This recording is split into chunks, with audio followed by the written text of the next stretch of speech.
Thank you so much for coming out today, Mark. My name is Peace Johnson. I am a 2016 EMBA grad. And Mark, as we had talked about last week, you mentioned some things that you wanted to kind of talk about, such as listening, holding people accountable, as well as having tough conversations.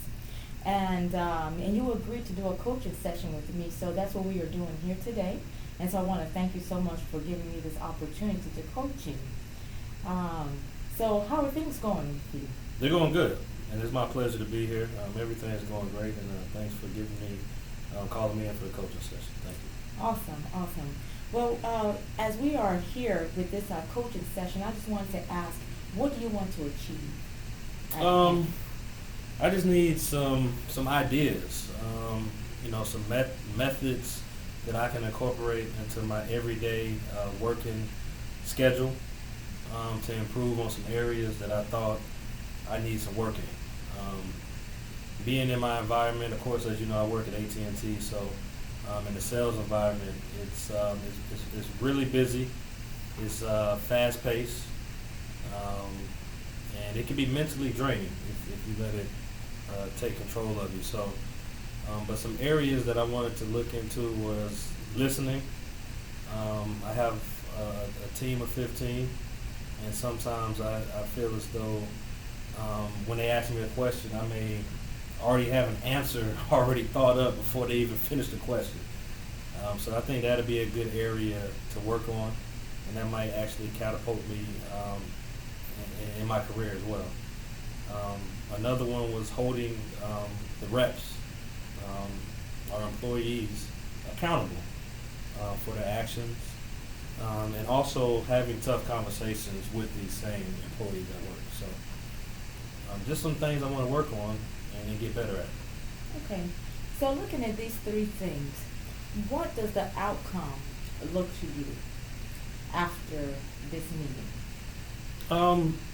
Having a better focus on some of these areas, just looking at it a little different than I am now, and actually having something to go out to work on tomorrow and actually use, something that I can take from here and apply it in the work setting in regards to those areas. And I understand it's not going to happen overnight. You do have to take baby steps to get better at anything. So it just getting started in the right direction would be great. To leave this meeting with some ideas to do that. Okay. So just taking a look at your staff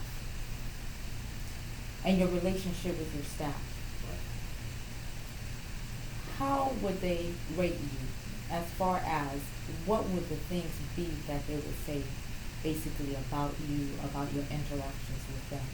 Okay. I think they would say I'm straightforward for the most part. I put it out to them what I expect out of them on a daily basis. I do laugh and have fun with them as well, just to loosen up, the scene at work from time to time. I don't want to be a totalitarian because I think if I did that, then they probably wouldn't want to work for me. But I do think they respect me because I'm knowledgeable at the job. But I want to work on a couple things so I can take them to the next level. But I think they have faith in me. They don't mind working for me for the most part. And I think it's just little areas, if I improve, I think we could probably be the best team in the whole department. So, yeah, Yeah. that would be good. And I guess being in a sales position, I can understand where you don't want to be a totalitarian because the Right. job itself is already stressful. Right. So with you being such a laid back, but at the same time you're directional, that also helps them. But in looking at that and understanding where you want to take them to that next level, where you want your team to be number one, how is that going to be measurable to you? Do you guys have certain types of measurements or award system at your job? Oh, good question. We do. And of course, being in the sales environment, there's a lot of incentives involved. And there's a monthly objective every month, which changes. It can go up, it can go down. So my job is to keep them motivated. And because it's a sales environment, that can be a tough thing to do day in and day out. So keeping them motivated, of course, gaining their trust will all help me help them get to the ultimate goal, which is one, get your sales objective, but not only meet your sales objective at 100%, but meet it at 200%. So those incentives that you just mentioned will be a lot higher, especially when I know you can do it, and sometimes it's kind of tough to convince other people that they can do it, just for the simple fact that they didn't even know that they could do it. So getting that message across to 15 different people day in and day out is huge. But like you mentioned, the incentives help. And there's weekly incentives, monthly incentives. There's overtime, that's an incentive we call it, because you get more money on your regular paycheck, and you get more objective as far as filling your objective as well. So those are some things that we can work on. Okay. So looking at where your team is right now, so where they are right now, what is happening right now to have you guys where you are now, and where are you guys also? Well, right now, we're not the top team, but we're not the bottom team either. We're stuck right there in the middle right now, and we're trying to get to the top. And sometimes over time, when you work with a group of people over time, you get to know that person. And what happens is it's hard to have those tough conversations about maybe the direction that they need to go in. And that's what I want to work on. I want to break the threshold of being a friend to maybe just being an effective manager, because it's kind of tough. Also, listening to them, listening to their issues, questions, problems, things of that nature. I got to work on that as well. And by doing so, that would take us from the middle of the pack to the top. So that's the ultimate goal. I don't like being in the middle. It's a competitive environment, and I'm a competitive person. So I definitely want to be at the top of my craft in any dimension that I'm working in. So that's where I want to get to. Okay. So one of the things you mentioned is having sales objectives and meeting those sales objectives, not 100%, but 200%. So it tells me that your team, each individual, have their own individual objectives, and do you know that those objectives for each member of your team? Yes. Everybody knows the objectives at the beginning of the month, but I don't give them the objective for 100%. I always give it to them. I started at 150%. That way they can push their sales to the higher level where they can get more out of it.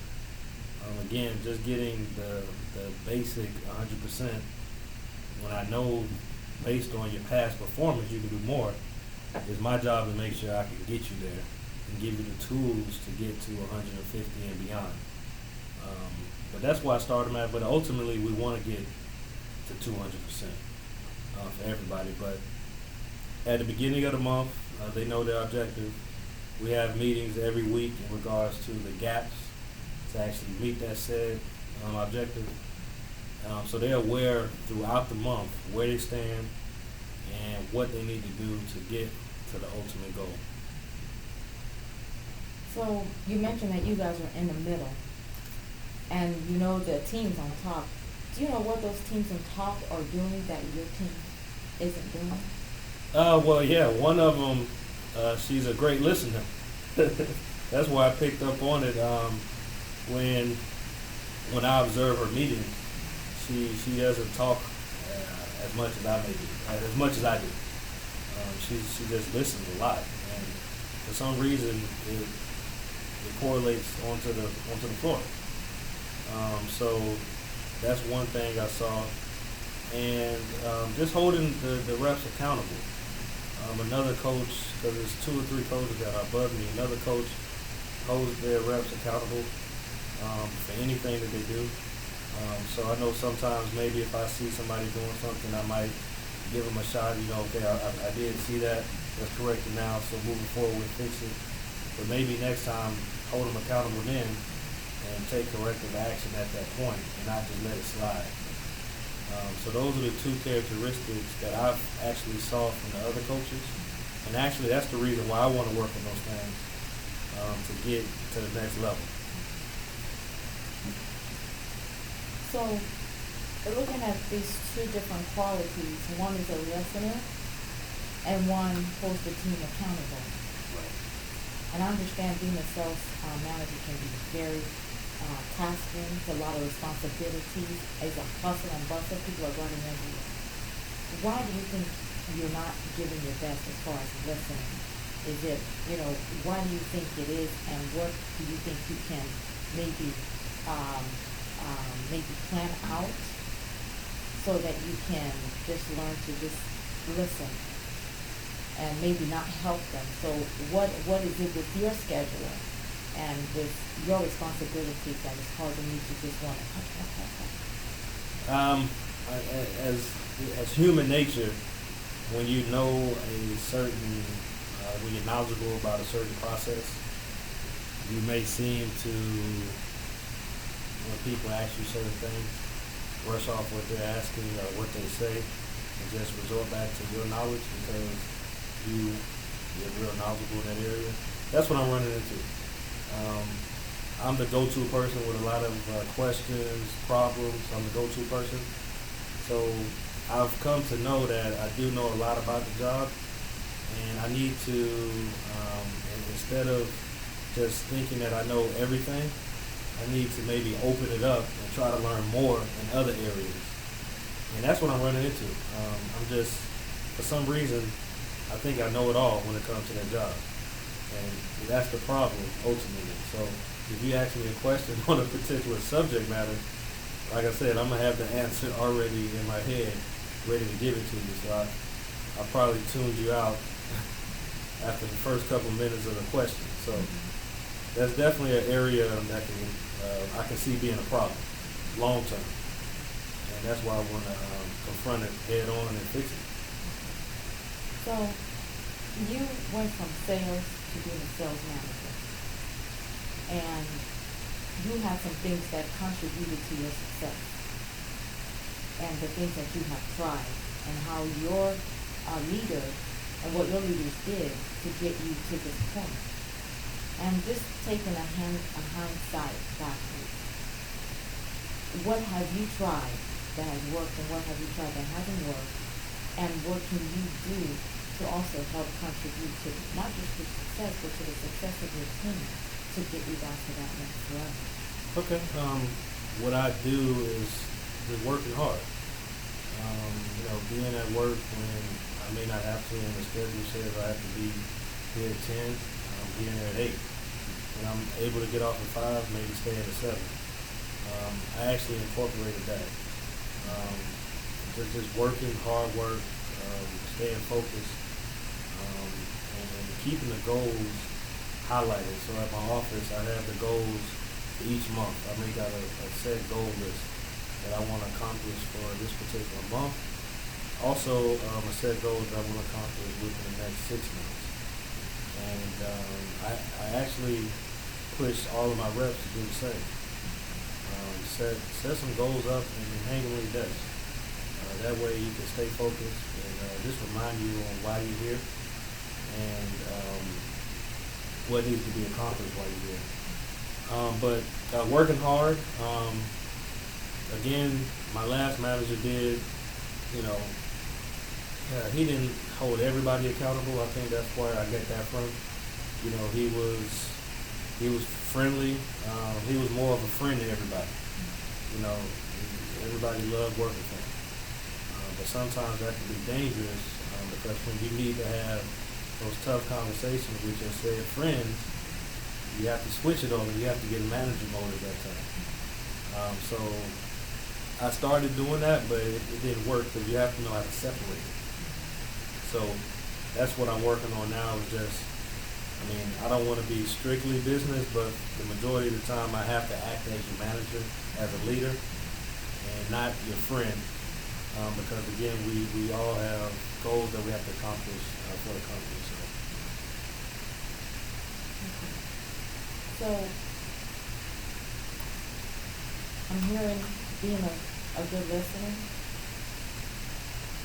which will help you understand what your team needs and how to get them there. And you're saying maybe learning other aspects of the company can help you be a listener because you kind of know what they're doing. And then kind of having the tough conversations and trying not to be a taskmaster or trying not to be too friendly and holding them accountable. So I've heard all those things. What do you think that you can do other than learning the other areas? Because you can still have people come to you and have questions and you already know the answer off the bat. So what can help you not to give them the answer, but rather to help them find the answer? What things can you do to kind of guide them to get to where you are? Okay, good question. Instead of like you just mentioned it. Instead of giving them the answer and driving, maybe the computer for them, let them drive it. Talk them through the process. Work on my transferable skills in regards to the knowledge that I have, and work on transferring it to somebody else.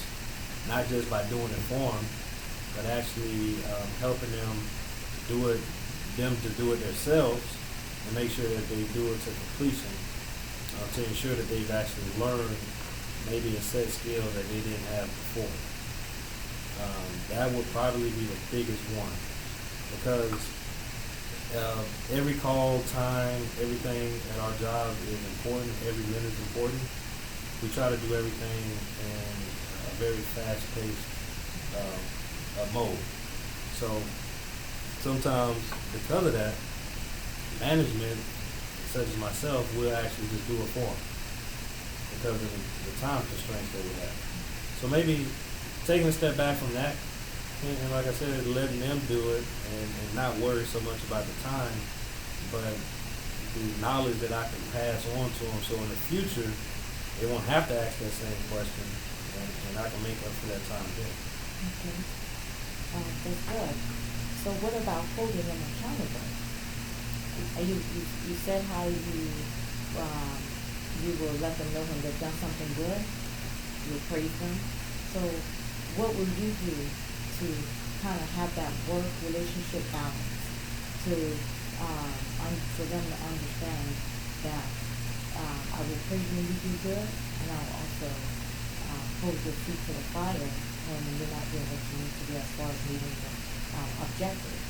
Right. Since you kind of looked at the other manager and saw what that manager did to get to where he was holding them accountable. So how did he do it, and how do you think that you can kind of incorporate what he's doing to what you're doing?